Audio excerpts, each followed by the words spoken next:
વિદ્યાર્થી મિત્રો, આજે આપણે સ્વાધ્યાયની શરૂઆત કરીશું. તો આપણા 10મું લેસન વલયની અવકાશી સફર એના સ્વાધ્યાયની આપણે શરૂઆત કરીએ.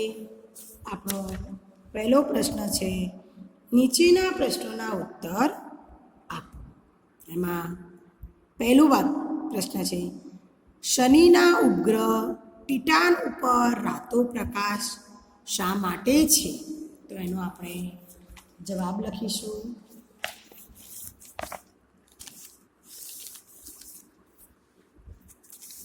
પહેલું,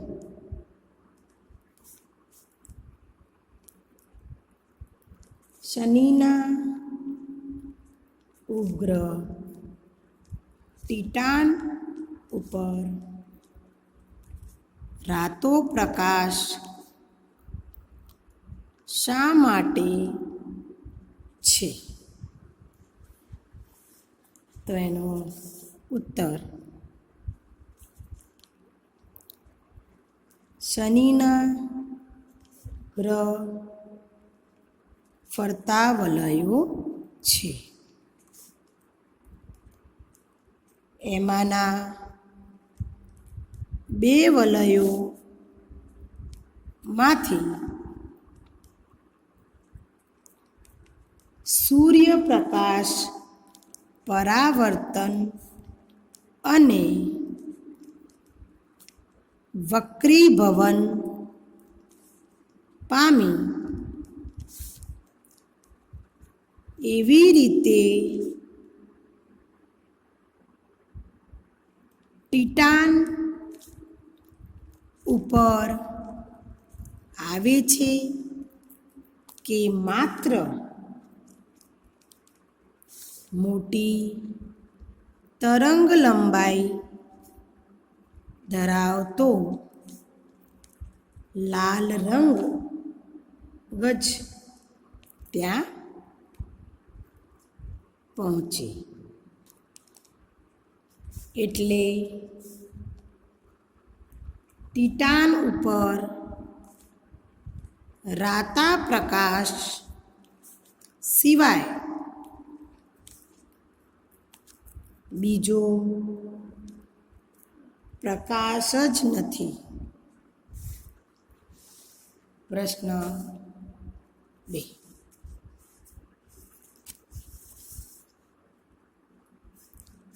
પરગ્રહવાસી બોસ પૃથ્વીવાસીઓને કેવી જાસા ચિઠ્ઠી મોકલવા માંગતો હતો? તો આપણે એનો ઉત્તર લખીશું. પરગ્રહવાસી બોસ પૃથ્વીવાસીઓને એવી જાસા ચિઠ્ઠી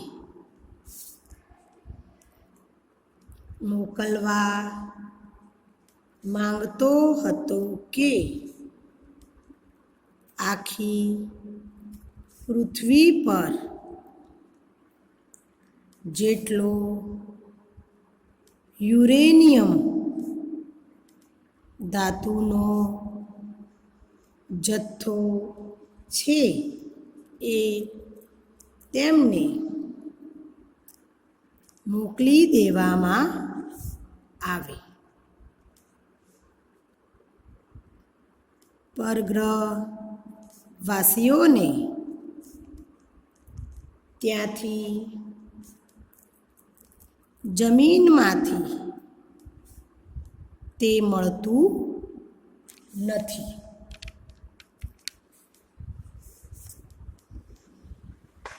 અને એમનું મુખ્ય બળતણ યુરેનિયમ છે. જો એમ કરવામાં નહીં આવે તો પૃથ્વી પરની સમગ્ર માનવજાતનું તેઓ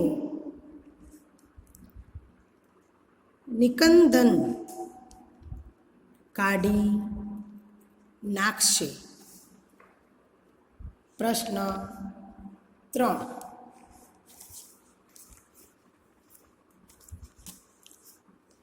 વલય અને તેના મિત્રો પરગ્રહવાસીઓના કબજામાંથી કેવી રીતે છૂટ્યા? તો એનો જવાબ લખીશું.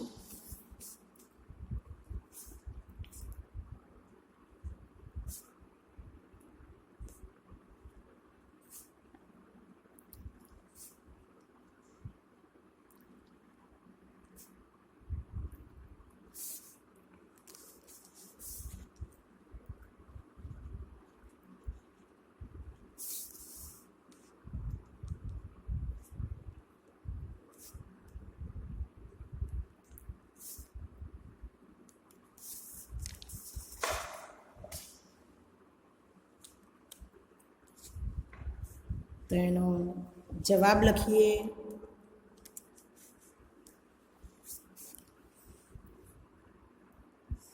વલય અને તેના મિત્રો પરગ્રહવાસીઓના કબજામાંથી ટોર્ચને આધારે છૂટ્યા. ટોર્ચના સફેદ પ્રકાશથી પરગ્રહવાસીઓના બોસને બળતરા થવા લાગી. દેહમાંથી યાંત્રિક અવાજો થવા લાગ્યા ને એનું રબરિયું પોચું શરીર ઓગળવા લાગ્યું અને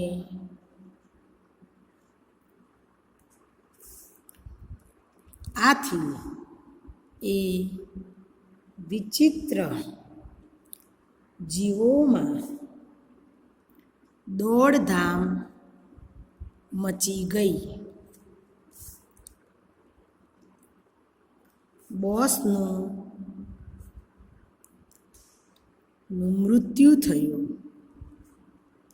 આમ વલય અને તેના મિત્રો પરગ્રહવાસીઓના કબજામાંથી છૂટ્યા. પ્રશ્ન 2. નીચે આપેલા વાક્યો કોણ બોલે છે તે લખો. પહેલું વાક્ય, અરે આ વગર દિવાળીએ રોકેટ કોણે ફોડ્યું વળી? આ વાક્ય વલય બોલે છે.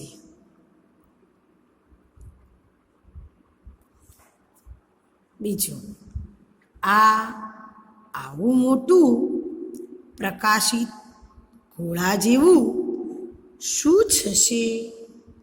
તો આ વાક્ય વિરાટ બોલે છે. ત્રીજું વાક્ય,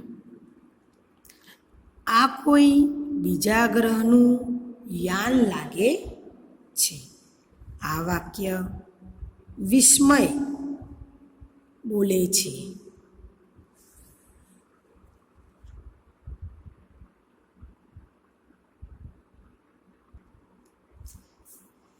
હું નીચે જઈ મારા મમ્મી પપ્પા અને કાકાને જગાડું.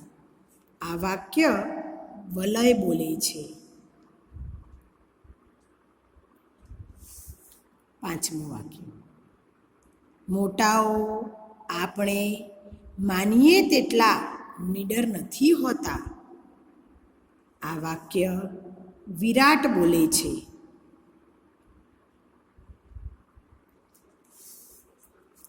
છઠ્ઠું વાક્ય, તો અમે પૃથ્વી પરથી સમગ્ર માનવજાતનું નિકંદન કાઢી નાખીશું.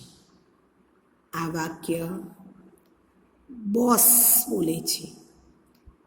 પરગ્રહવાસીઓનો બોસ બોલે છે.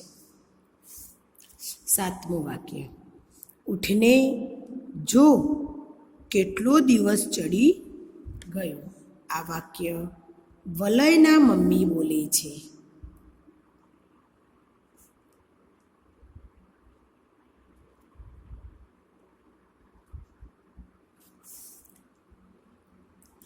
અહીં આગળ આપણે પ્રશ્ન 3ની શરૂઆત કરીએ. પાઠમાં આવતા અવકાશ વિજ્ઞાન અને અંગ્રેજી ભાષાના શબ્દો શોધો. આ શબ્દોનો અર્થ મેળવી વાક્ય પ્રયોગ કરો. પાઠમાં આવતા આપણે અંગ્રેજી શબ્દોની શોધ કરીશું અને એમાં પણ અવકાશ વિજ્ઞાનમાં કામ આવતા હોય એવા શબ્દોની આપણે શોધીને એમાં વાક્ય પ્રયોગ લખીશું. તો એમાં પહેલું વાક્ય છે રોકેટ.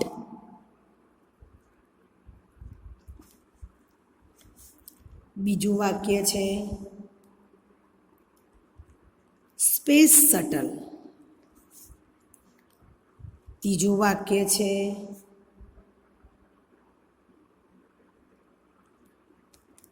ઉનાળામાં લોકો એસી. ચોથું વાક્ય છે વાઇબ્રેશન.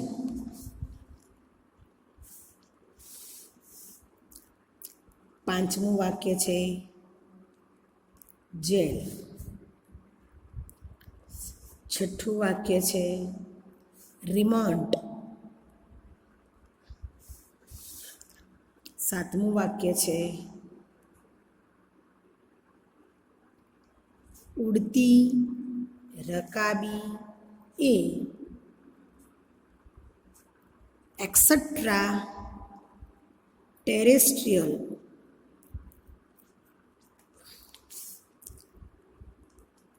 આઠમું વાક્ય છે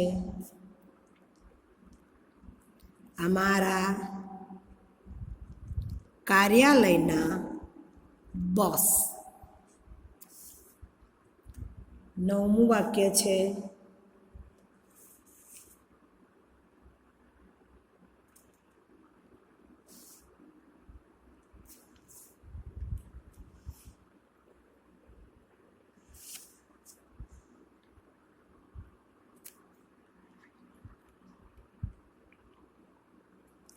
ડેસ્ક બોર્ડ.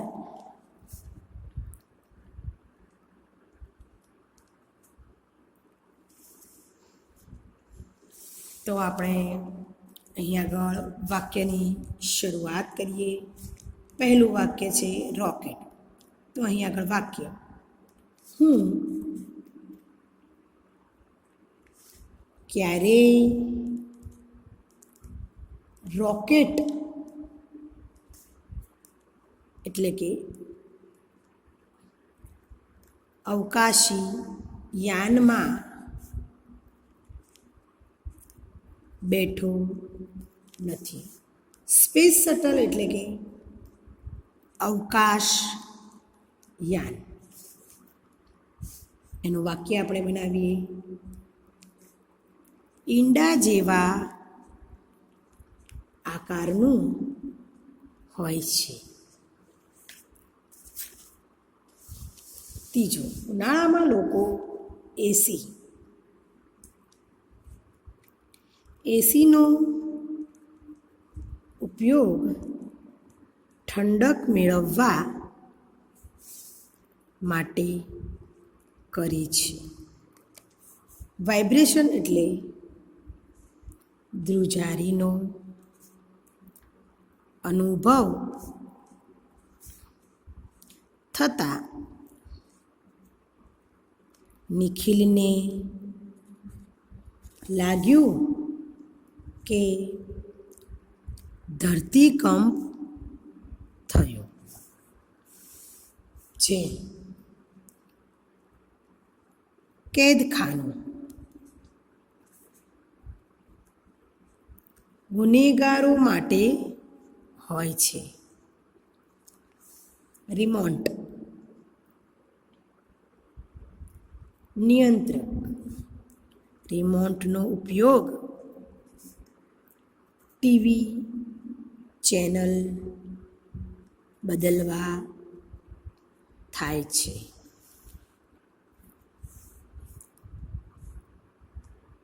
ઉડતી રકાબીએ એક્સ્ટ્રા ટેરેસ્ટ્રિયલ પરગ્રહવાસીની શોધ લાગે છે. બોસ, તો અમારા કાર્યાલયના બોસનો અર્થ થાય છે કે ઉપરી અધિકારી.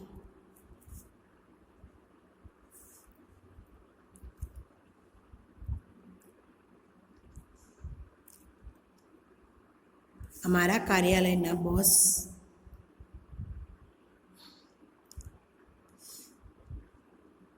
સારા છે.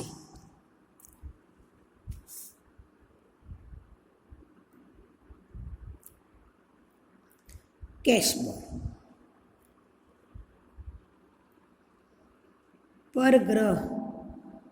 પરગ્રહ એ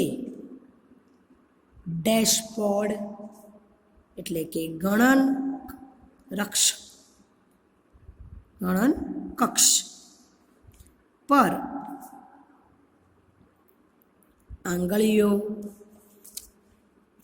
ફેરવે છે.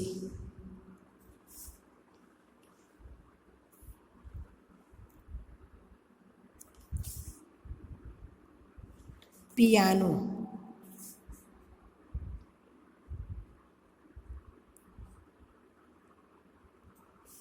પશ્ચિમનો વાત.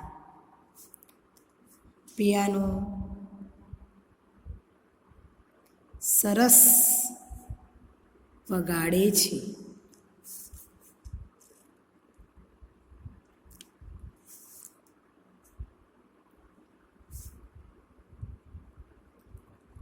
કંટ્રોલ બોર્ડ એનો અર્થ થાય છે નિયંત્રણ કક્ષ. આંગળીઓ જેવી અટકી ત્યાં કંટ્રોલ બોર્ડ પર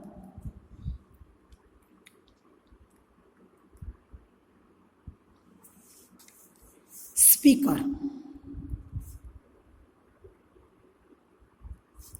એનો અર્થ થાય છે સાંભળવા માટેનું સાધન.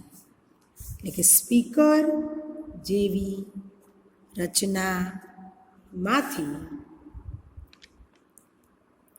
અંગ્રેજીમાં અવાજ આવ્યો.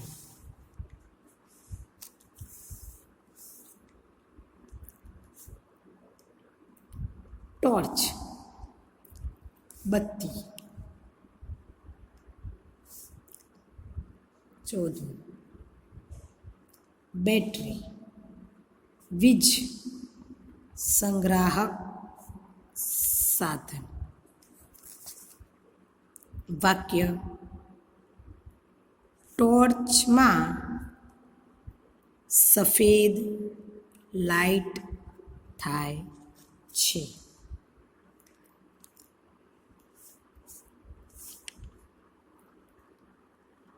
મોબાઈલમાં બેટરી હોય છે. અહીં આગળ આપણે પ્રશ્ન 3 પૂર્ણ થાય છે. પ્રશ્ન 4 શરૂઆત કરીએ. તમને આવેલ સ્વપ્ન વિશે નોંધ લખો. તમને કંઈ એવું સપનું આવ્યું હોય અને તમે ગમતું હોય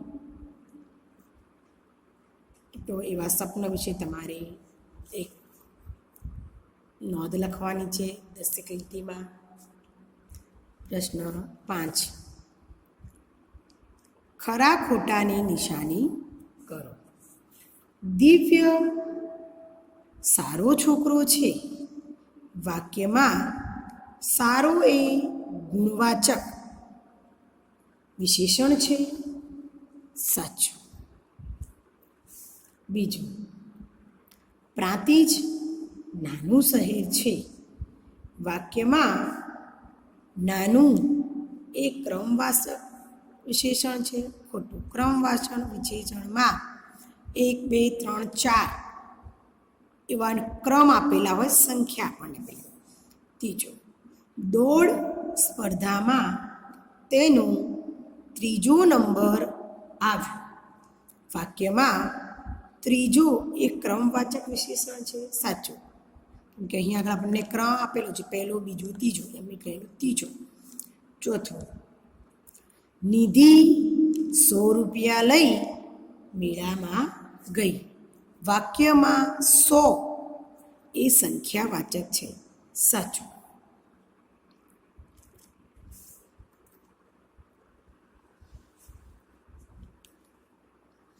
એકમાંથી અનેક શબ્દો બનાવો. આપેલા ઉદાહરણ મુજબ શબ્દના મૂળાક્ષરો પરથી નવો શબ્દ બનાવો. પહેલું આપણને એક ઉદાહરણ આપેલું છે ભારત. તો આપણને અહીં આગળ ભા એટલે ભાવ, ર એટલે રમત, એનો પહેલો અક્ષર ભા, પછી એનો ર, પછી ત. તો એવી રીતે ત એટલે તલવાર. અહીં આગળ આપણને આપેલું છે શબ્દો આઝાદી, દેશ સેવા, અફસર, દાનત, અમીરી. તો આપણે શબ્દો બનાવીએ. પહેલો શબ્દ આઝાદી. તો પહેલો આ છે, તો આ ઉપરથી આપણે શબ્દ બનાવીશું આરતી. જા ઉપરથી બનાવીશું આપણે ઝાડ. દી ઉપર બનાવીશું આપણે દીવી. બીજો શબ્દ છે દેશ સેવા. તો પહેલું છે દે, દેવળ.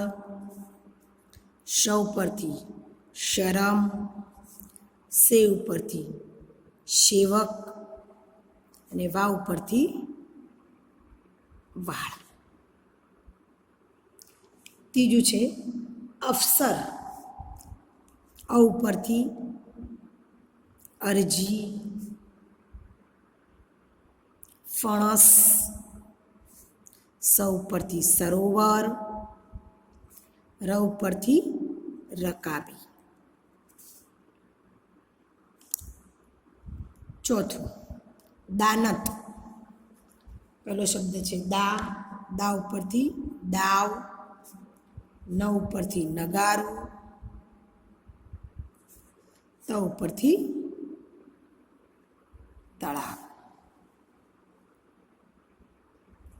પાંચમું અમીરી. તો એનો પહેલો અક્ષર છે અ. તો આપણે અ ઉપરથી બનાવીશું અફસર. મી, મી ઉપરથી બનાવીશું મિનારો. અને રી ઉપરથી આપણે બનાવીશું રીત. વિદ્યાર્થી મિત્રો, આ તો મેં મારી રીતે બનાવેલા શબ્દો છે. તમે અહીં આગળ આપણને સૂચના આપેલી છે મૂળાક્ષરો એટલે કે કક્કાવારી પ્રમાણે તમે તમારી રીતે અલગ અલગ શબ્દ પણ બનાવી શકો છો. આના સિવાય તમારી પાસે શબ્દ ભંડોળ ઘણું બધું છે. આપણે 1 થી 6 ધોરણમાં શબ્દો ઘણા બધા આપણા જીવનની અંદર આપણે જોઈ ગયા છીએ. આપણા અભ્યાસમાં ઘણા બધા એવા શબ્દો આવી ગયા છે. તો આના સિવાય પણ આપણે ઘણા બધા શબ્દોની મદદથી આ શબ્દો બનાવી શકીએ છીએ. વિદ્યાર્થી મિત્રો, આપણું લેસન 10 અહીં આગળ પૂર્ણ થાય છે.